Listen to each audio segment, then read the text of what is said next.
Hey, what's going on there, YouTube? Got a little clip to start my intro off today.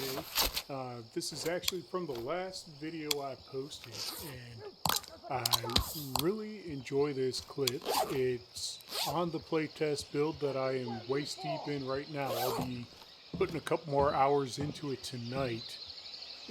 Mostly testing the AI and reporting any other little hiccups I find along the way. But the AI is being pretty heavily retuned, and I think it's better than ever based on a lot of feedback we've gotten from the community, as well as feedback from myself and other playtesters. So, if you're here, today we're going to talk a lot about the AI. But this is a pretty cool scene. So you just saw me manage some health problems. I spotted AI. I couldn't get an angle, so I come over here on the side of the fence, and I am looking to finish the fight.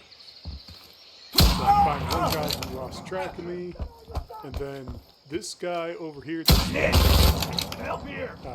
coming up here, looking for a shot. Loading! Eyes up! You'll hear his audio cue. Alright, let's slow that down and bring that back up.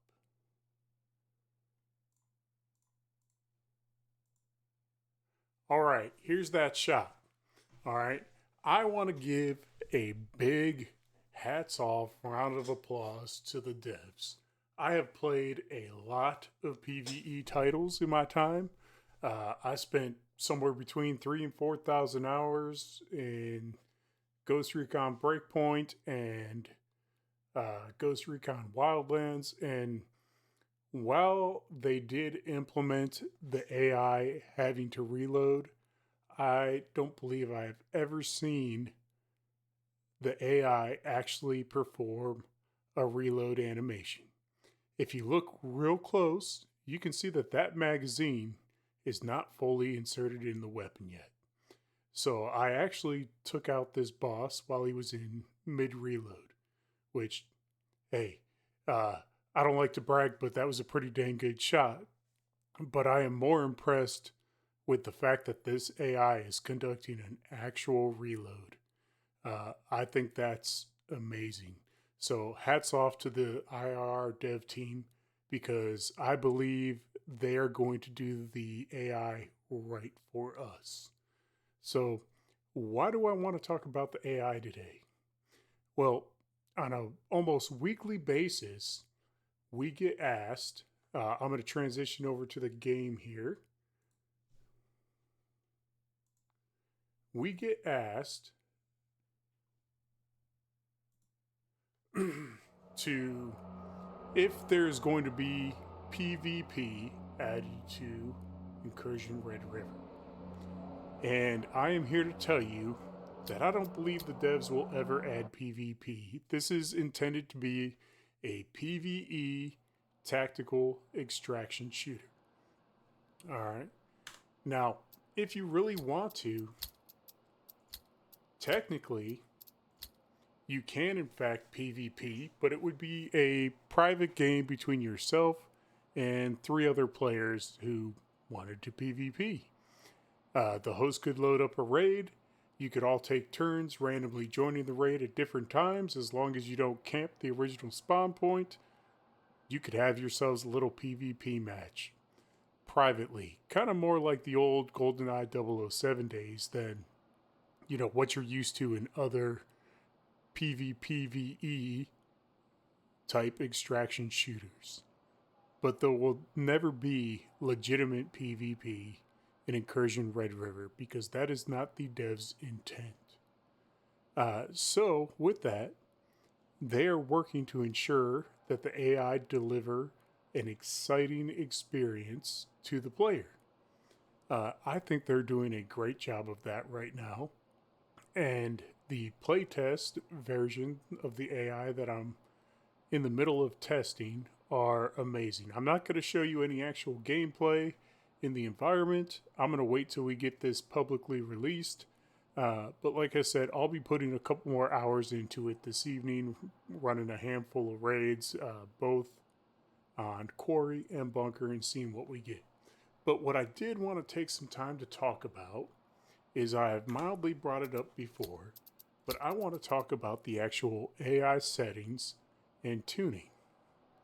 Now, in a PvE game, most of the time you only get the standard difficulty settings that have been programmed into the game.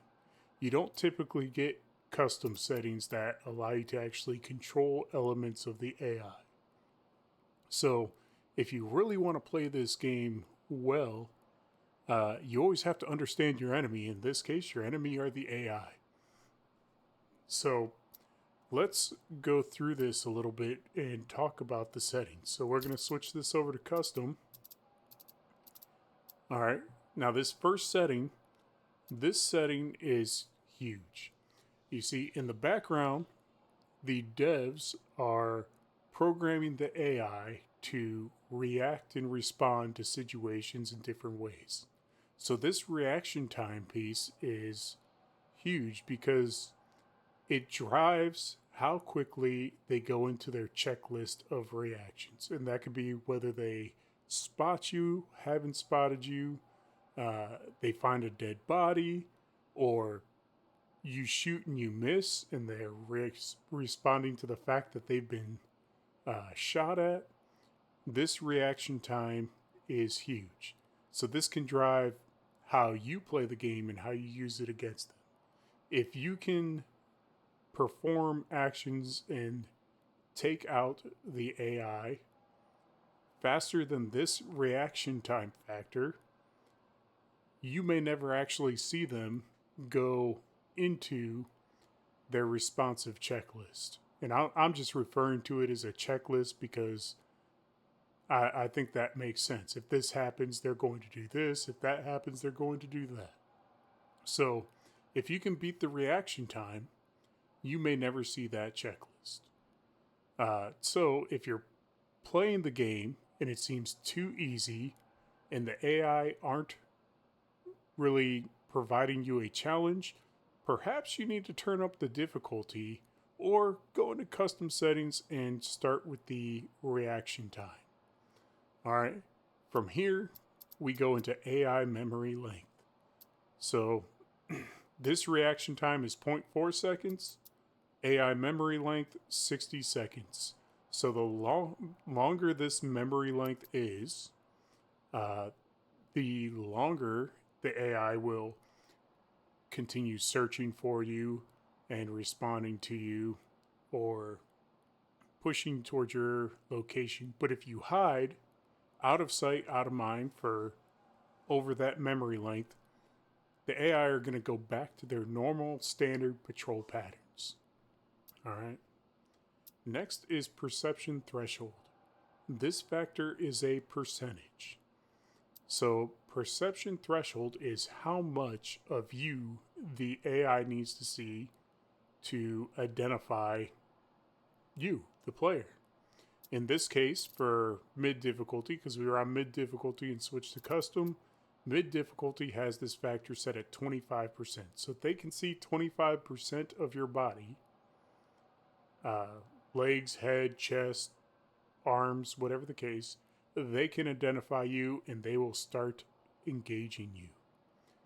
I think on high, this factor is 10%.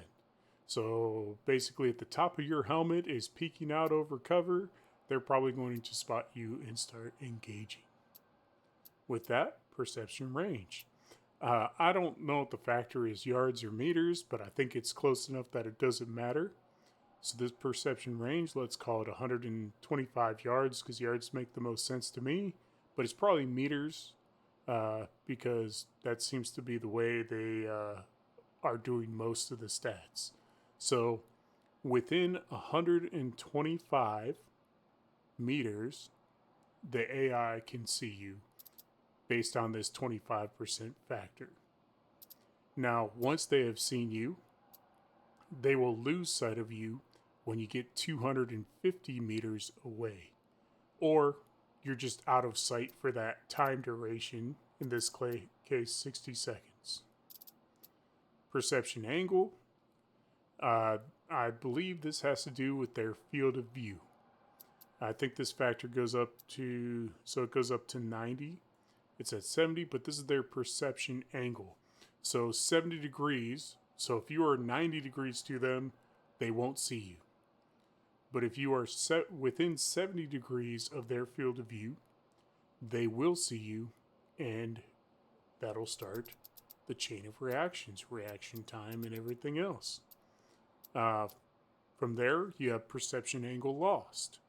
So you can get out of their field of view at 90 degrees. So they spot you at 70, they know you're there, they're aware, they lose sight of you, you can reposition, and they'll go into the search mode until they spot you again. Then we get down into their actual accuracy and how they engage you. So in this case, on medium, their on-target aim threshold, this is their accuracy, 60%.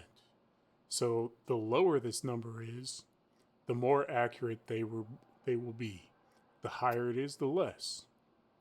So when you're getting shot at and your character's reacting to it, but you're not taking damage, what you are experiencing is the flinch characteristic set within the game. So at 60%, they're probably missing you for their initial deliberate shots. In this case, it's one deliberate shot with a half-second deliberate mistime. So they're going to fire one shot at you, and a half second's going to go by, and then 10 seconds before they'll deliberately miss again with a deliberate miss angle. I believe this is degrees. I'm not 100% sure on how this angle calculates, if that's 5 to 40 degrees or something else, but this is how they miss you. All right. The last factors here, they recently added these with this update. You can actually change the damage multipliers. So this is your damage, the player damage. You could turn this up. If you feel like you're having trouble putting the AI down, you could turn up your damage multiplier to make the game a little bit easier. Maybe you don't want the full armor system experience and you want it to feel a little more like Call of Duty or something like that. You could increase your damage multiplier to make that easier. You could also make your armor feel like it's doing more by turning the AI damage multiplier up or down. In this case, standard AI only do 75% of max damage when they engage you. So you're actually a little tankier than them naturally here. I haven't checked to see if these change on difficulty, but on mid difficulty, 75%. However, the bosses, they actually do 125% damage. So this makes sense because they're usually carrying better weapons with better ammo most of the time. All right. So these are the settings. These are the parameters that we have to play by. So to me, the biggest thing is reaction time. If you can spot and shoot the enemy before they have a chance to get through their reaction time and start engaging, or you can get to the point where they're only engaging you within this deliberate miss time, you have a high chance of winning those fights. So playing aggressively but smartly with maintaining cover and everything, if you can beat the AI on time, then you're going to find the AI start to feel quite a bit easier when you're not always waiting for them to engage you. So let's talk a little bit about tuning. All right. So the standard difficulty for AI, when you first load up the game, first boot up the game off of a clean wipe, it's going to be set on mid. So if you start playing on mid and say you're brand new day one to the game and you feel like it's too difficult, you can switch this to low. And if you look at this, all of these parameters get a little bit easier for you. Their reaction time is slower, their memory length and perception threshold, like they have to see 45% of you instead of 25% of you. So if you switch to low and low feels too easy, then you can take note by selecting low, going to custom, take note of all the settings, then switch to mid, go to custom, take note of all these settings, because it'll be the settings for whatever the last difficulty was you had selected. And then you can adjust these parameters to be in between low and mid. You can also do the same thing if you're playing mid and mid feels too easy, but you play on high difficulty and you feel like you're getting aimbotted by AI all the time, because when I play on high difficulty, especially solo, I feel like I am in a fight 95% of the time I am on the map. They're much more aggressive, much more accurate, much faster, and I often get attacked in groups. With that being said, there are some tweaks coming to the AI. Behind the scenes tweaks. You aren't going to see any changes in these ranges with the update. That is probably going to be inbound by the end of the week. Like I said, I got to put a couple hours into it this evening and provide a little more feedback on how I feel about it. But there's going to be some behind the scenes tweaks to make sure the AI are reacting and responding to situations how the devs intend for them to react. And I'm very excited about it. I'm excited to jump over and start playing it. I'm going to go out there with a little M4 and some 855, and I'm going to see how it goes and provide some feedback as soon as I can. I had some experiences that I have to confirm, but I will tell you this. If you like PvP, I think the AI in this game, if you tune the settings right, are going to challenge you and give you that same Russian feeling that you get from PvP. The biggest difference is you will know that you did not get cheated, you just got beat. So that's all I have for today, guys. And I hope you like the video. I hope you like my guides and the information I pass. And I'll probably be putting together another raid, and maybe if I do a good one tonight, maybe I'll look at sharing it tomorrow. But I'm going to go ahead and drop this one for you guys this evening. I hope you all enjoy. Please like, give me a subscribe if you want to keep coming back, and please share, get the information out about IR, and tell your friends. You all have a great Wednesday night, and I hope you all have a wonderful Halloween tomorrow. All right, everybody have fun, and I'll see you next time.